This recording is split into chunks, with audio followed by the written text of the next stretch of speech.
Well, hello, free people of the Rocky Mountain region. My name is Brandon, and welcome to this Free State Colorado interview. The mission of Free State Colorado is to promote a culture of liberty, freedom of the individual, and a free market. Today, I'm joined by Taylor Rhodes, Executive Director of Rocky Mountain Gun Owners, Colorado's largest pro-gun organization.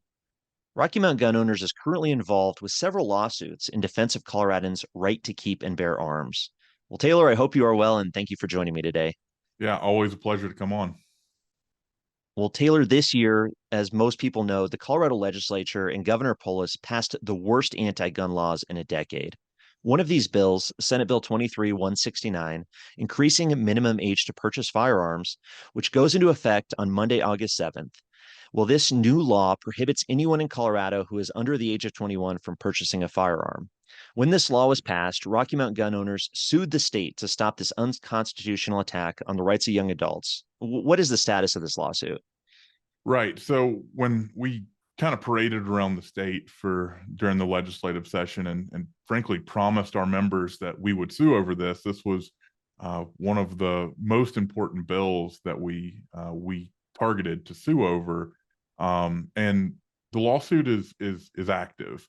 We actually filed before the ink was dry on the paper. I was standing outside of Governor Polis's office, told my attorney to hit go.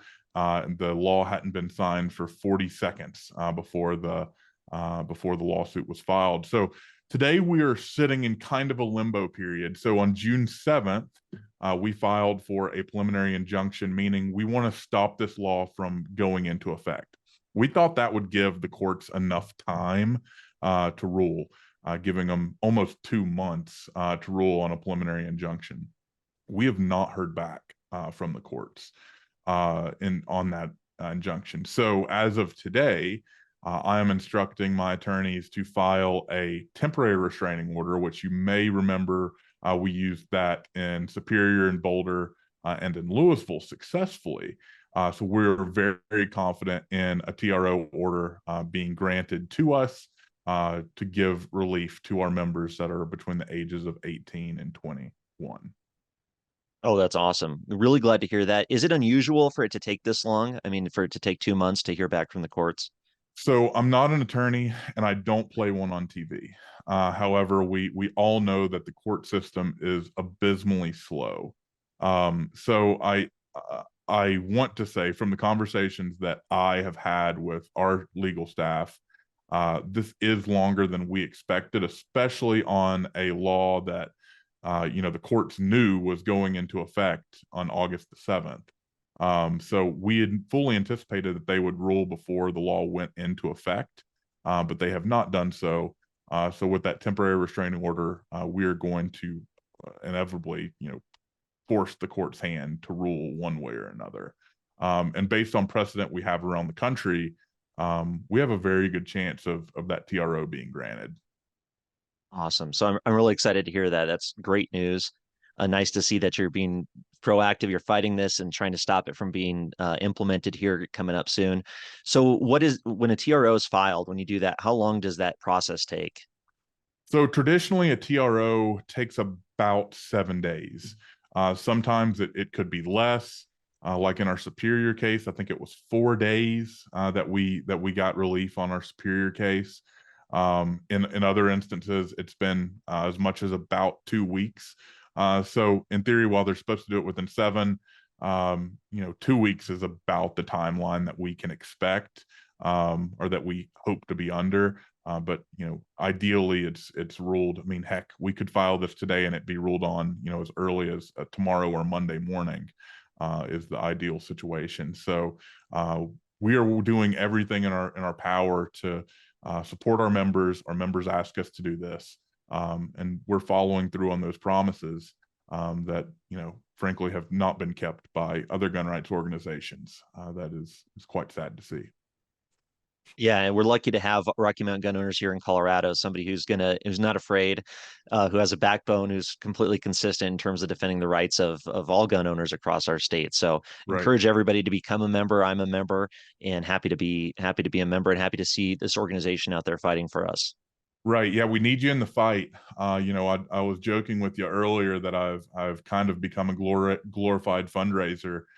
because frankly, that's where we need the money, is in our legal fund. We are projecting each one of these lawsuits is going to be anywhere in between 750,000 to upwards of $1 million a piece. For a small grassroots organization, that is a major, major, major bill to pay. I do not have that in the bank account right now. But we are confident that grassroots donors will step up and take charge of their Second Amendment freedoms and ultimately push these legal fights over the finish line. So we need you in this fight. You can go to rmgo.org to donate.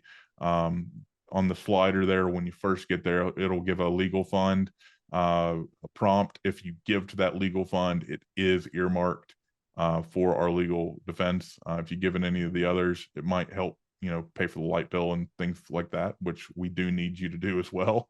But the legal defense does go straight to that legal fund, so that we can take on Bloomberg and his anti-gun cronies in the courts. Nice. Yeah, politics is a participatory sport that people need to get involved in for sure. So Right. now this isn't the only lawsuit that RMGO is involved with. Now, one of the other legislative attacks on our rights was House Bill 23-1219, the waiting period to deliver a firearm. And now I understand Rocky Mount Gunners was also sued over this bill. Right. Just like the 19 to or the 18 to 21 bill, we filed before the ink was dry. That's the promise we made. I think, we made that promise to our members. I don't think they thought it was literal, but I'm a very literal person. So I wanted to make sure that I kept up my end of the bargain. So we filed as soon as the ink was dry. We're in a similar process. That case has not gone along as quickly as the 21 and under bill, but it is still moving along. We have Alicia Garcia on that case with us, who's a pro-gun influencer, and does a lot of good training stuff in the community. So we're very, very proud of that lawsuit. We think we have the high ground there, but frankly, we're paving the way on an issue that has not been touched in the post-Bruin era, and frankly hasn't really been touched before Bruin. So we're in uncharted waters, but based on the context of the Bruin decision, we feel like we have the high ground in that case. Wow. Yeah, I didn't know that. That's interesting. Yeah, it's great to see some precedent hopefully being made with Rocky Mount gun owners or Colorado here leading the way. So, but that bill doesn't, that law wouldn't take effect until October, from what I understand. Is that right? That's correct. Cool. So, You know, okay. and, So, and one yeah. of one of the things that has become so interesting is, I'm on the phone with gun owners and gun store owners and pawn shops and you name it. One of the things that I frankly didn't think about during the legislative session is how this affects uh, you know, people that run pawn shops and frankly people that use pawn shops. So let's say that you own a Glock 19 and you're down on your luck and you need, an extra $300 to make sure the bills are paid. Um, a lot of people do that. And if you transfer that firearm to the pawn shop and you pawn it, you go back a week later, and you try to get that gun out of pawn, you're going to have to wait 3 days to get your personal property that you own back. And if you're under the age of 21, you're never getting it back until you're not 21 anymore. When at that point, the pawn shop would probably say it went in default and they would own the gun. So these laws are not helping the average individual. Frankly, they're hurting low income Coloradans. They're hurting people under the age of 20.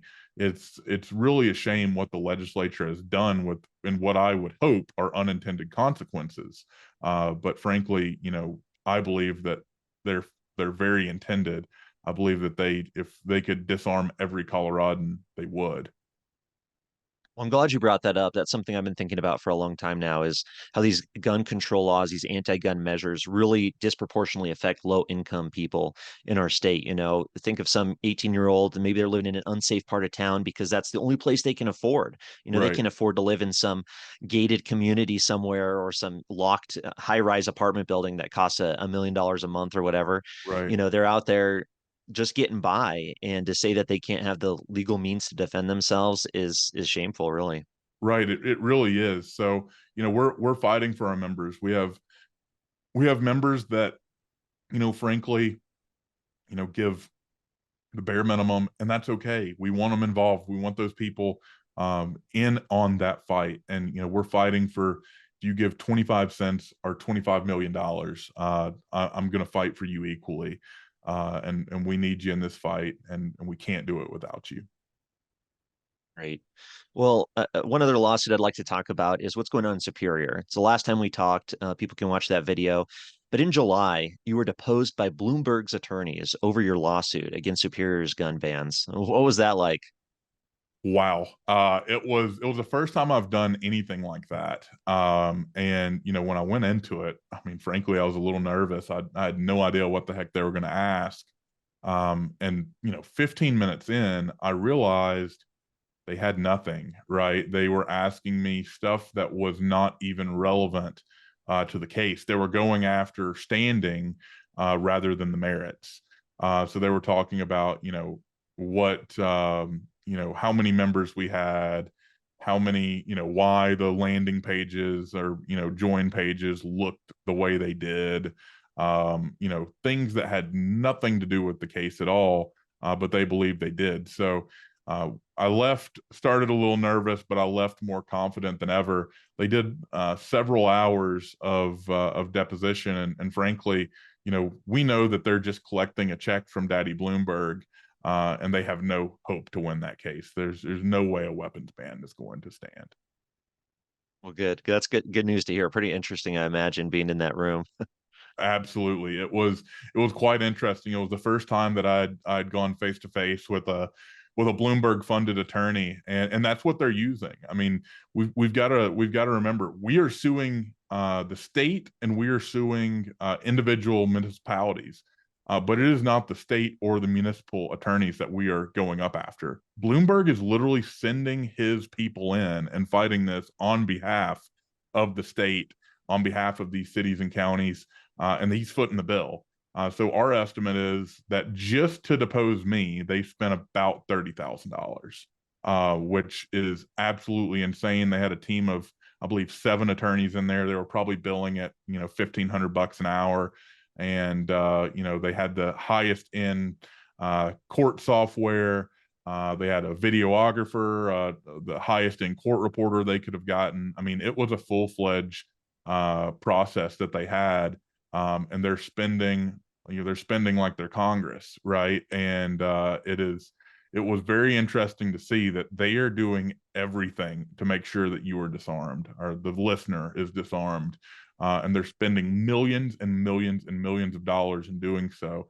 So you're while that may seem like your $5 donation doesn't go far, our money is better spent. I believe we're spending our money in a way that we're paying attorneys at a third of the cost. We are using expert witnesses that are in our networks.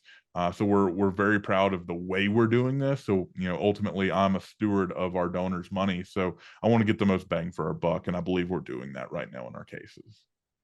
I think you hit the nail on the head when you said disarmament. I mean, if these people really care about gun safety like they claim, I mean, those millions of dollars could be spent in training courses, hunter safety classes, Right. maybe some after school programs to teach people how to be safe with firearms, teach young people, instead of disarming them, teach them maybe how to be safe.